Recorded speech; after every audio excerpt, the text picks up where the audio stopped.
សាយគេគិតថារីងរាយខ្ញុំសើគុំឲ្យគេពី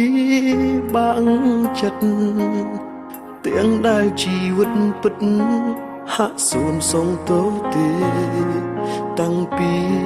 បាត់បង់គេខ្ញុំឯកាពេលខ្លាំងនៅមានសង្ឃឹមគិតថាអូនអាចត្រឡប់មកវិញព្រួងហេតុផលពេលបែកហាំងដូចមិនស័ក្តិសមទើបចិត្តនៅតែក្រៀមក្រំរងចាំស្រី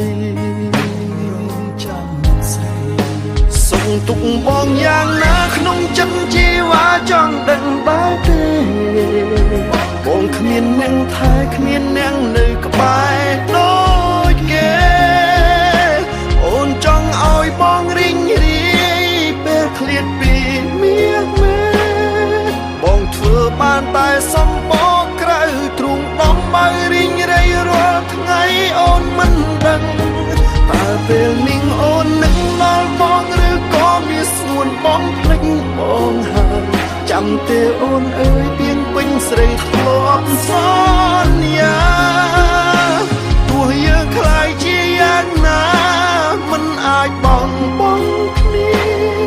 ហេតុអ្វីខ្លាយជាស្ងាត់បាត់សូមឈឹងបែបនេះ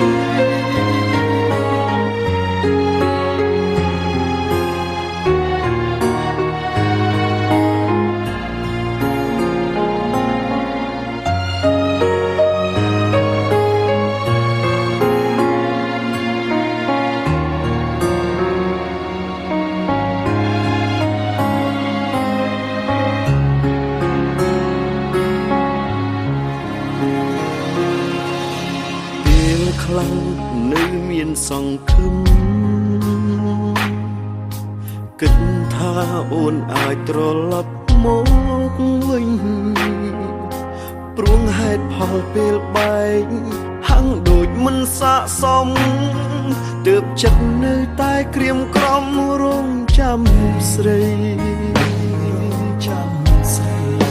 សុំទុកបងយ៉ាងណាក្នុងចិត្តជីវ៉ាចង់ដឹងបើទេ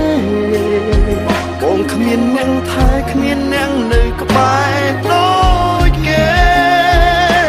អូនចង់ឲ្យបងរីងរាយពេលឃ្លាតពីមាសមេ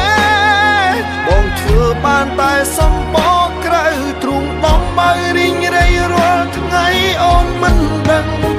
តើពេលនេះអូននឹងដល់បងឬក៏មានស្ងួនបងភ្លេចបងហើយចាំទេអូនអើយពីងពេញស្រីធ្លាប់សន្យាទោះយើងខ្លាយជាយ៉ាងណាមិនអាចបងគ្នាហេតុអ្វីខ្លាយជាស្ងាត់បាត់សូមឈឹង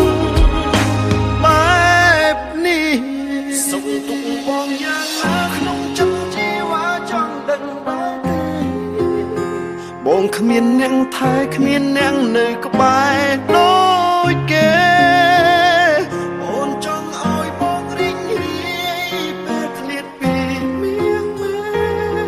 បងធ្វើបានតែសំបកក្រៅទ្រូងដំបើរីងរាយរាល់ថ្ងៃអូនមិនដឹងតើពេលនេះអូននឹងដល់បងឬក៏មានស្ងួនបងភ្លេចបងហើយចាំទេអូនអើយពីងពេញស្រីធ្លាប់សន្យាទោះយើងខ្លាយជាយ៉ាងណាមិនអាចបងគ្នាហេតុអ្វីខ្លាយជាស្ងាត់បាត់សូមឈឹងបែបនេះ